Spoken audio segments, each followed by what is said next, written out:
Hello friends, good morning to all of you. बहुत बहुत स्वागत है आपका हमारे यूट्यूब चैनल विवो इंस्टीट्यूट के रीजनिंग क्लास में। आज हम बात करेंगे what is reasoning, what are kinds of reasoning and how reasoning is important to all the government examination and entrance examination.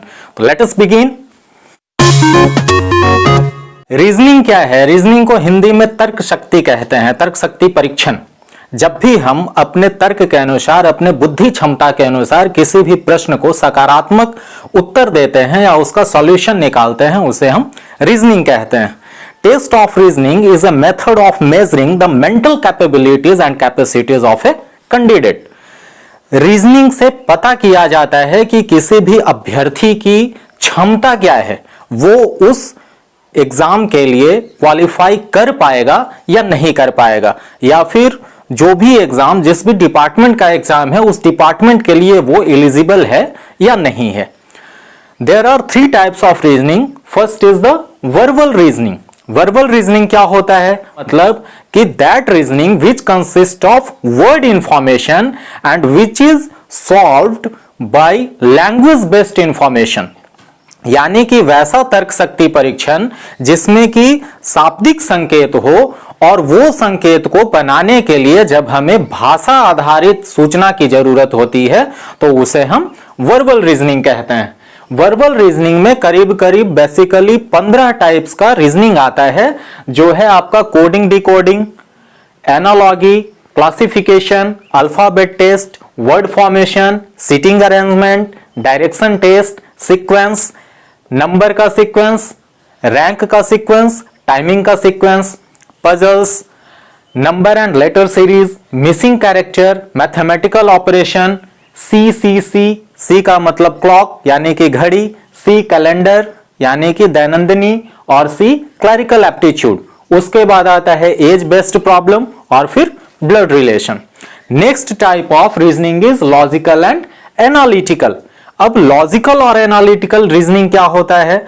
तो लॉजिकल कहने का मतलब कि आपके पास जो तर्क है या जो आप शुरू से पढ़ते आ रहे हो उसके आधार पे नहीं, बल्कि जो प्रश्न आपको दिया गया है उस प्रश्न में क्या आधार है, उसका बेस क्या है, फंडामेंटल के अकॉर्डिंग जब आप उसको ट्रिक करते हो, उसको सॉल्व करते हो, तो उसे कहा जाता है कि वो लॉजिकल रीजनिंग के अंडर में है। यानी कि a matter of genetic endowment but a learned and cultivated mental progress is known as logical and analytical reasoning.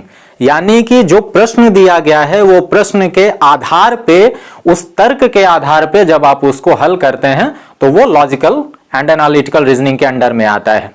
तीसरा है non verbal. Non verbal is just opposite to the verbal reasoning. Verbal में क्या होता था? Word based information होता था और उसको सॉल्व करने के लिए हम लोगों को लैंग्वेज बेस्ड अरेंजमेंट की आवश्यकता होती थी। लेकिन नॉन वर्बल में क्या होगा? यहां पे विजुअलाइजेशन इंफॉर्मेशन हमारे पास रहेगा। यानी कि इसे बनाने के लिए, इसे हल करने के लिए हमें लैंग्वेज की जरूरत नहीं होगी। जरूरत किस चीज की होगी? पिक्चराइजेशन की होगी, विजुअलाइजेशन की होगी। यानी कि when we analyze any question through our visual information and picturization or imagination, then it is known as non-verbal reasoning. non-verbal reasoning में क्या क्या आता है? तो पहला आता है इमेज। ये या तो मिरर इमेज हो सकता है या वाटर इमेज हो सकता है। Next is series.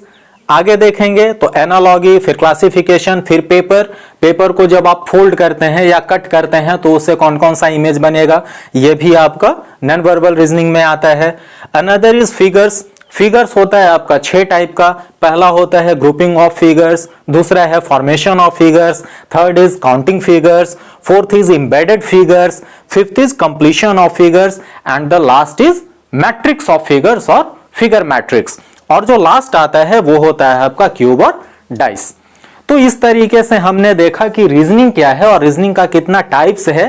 तीनों टाइप्स में हमें क्या क्या टॉपिक पढ़ना है, क्या क्या चैप्टर क्लियर करना है। अब रही बात कि रीजनिंग जरूरी क्यों है, तो आपको पहले ही बताया गया था कि reasoning is very important to measuring the mental capacity of a candidate.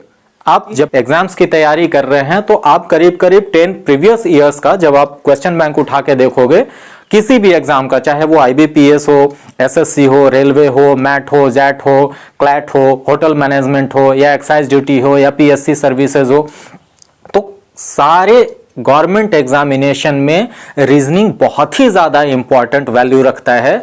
और आप देखोगे तो करीब करीब बैंकिंग में 25 to 30% रीजनिंग होता है। और रीजनिंग इसलिए भी जरूरी है क्योंकि किसी भी गवर्नमेंट एग्जाम में 4 सेक्शंस होता है। First is math, second is reasoning, third is English language and comprehension, fourth is GK and GS. तो जीके जीएस आप कितना भी अगर पढ़ लोगे वो एक अथाह समुद्र है। आप बहुत भी पढ़ लोगे तो भी कंफ्यूजन होता है आदमी को, इसलिए वो उस पर अपना पकड़ नहीं बना पाता है। रही बात इंग्लिश की, तो इंग्लिश जो है बहुत ही कॉम्प्लिकेटेड लैंग्वेज है।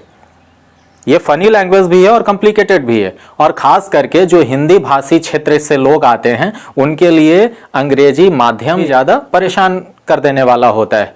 लेकिन हमारी पकड़ मैथ्स पे और रीजनिंग पे बहुत आराम से बन सकती है क्योंकि it is a practice question.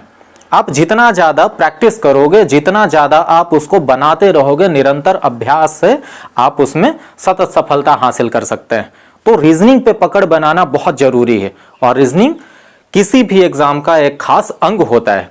अगर आप एनालाइज कीजिएगा तो IBPS में बहुत सारा एग्जाम होता है, MTS, क्लर्क, SO, PO, राजभाषा अधिकारी, ये सारे एग्जाम्स में करीब करीब 25 to 30% of reasoning out of 200 आपसे पूछा जाता है। SSC में जनरल, HSL, MTS और CGL। लेकिन और भी अदर एग्जाम्स हैं जिनमें पूछा जाता है और उसका भी रेशियो क्या है, 1:4, यानी कि 50 क्वेश्चंस आउट ऑफ 200 आते ही आते हैं। और जब आप बहुत आसानी से सीख जाएंगे कि किस तरीके से कम समय में ज़्यादा से ज़्यादा क्वेश्चन में सॉल्व कर पाऊँ विद ट्रिक और विदाउट एनी ट्रिक, तो फिर आपको पता चलेगा कि आप 100% श्योर सक्सेस की ओर हैं। अगर होटल मैनेजमेंट, मैट, क्लैट, जैट की बात करें तो उसमें 40 to 60 out of 200 questions reasoning के आते हैं। अगर एक्साइज की बात करें तो एक्साइज और कस्टम एक ऐसा डिपार्टमेंट है जिसमें 40 to 50% सिर्फ और सिर्फ रीजनिंग।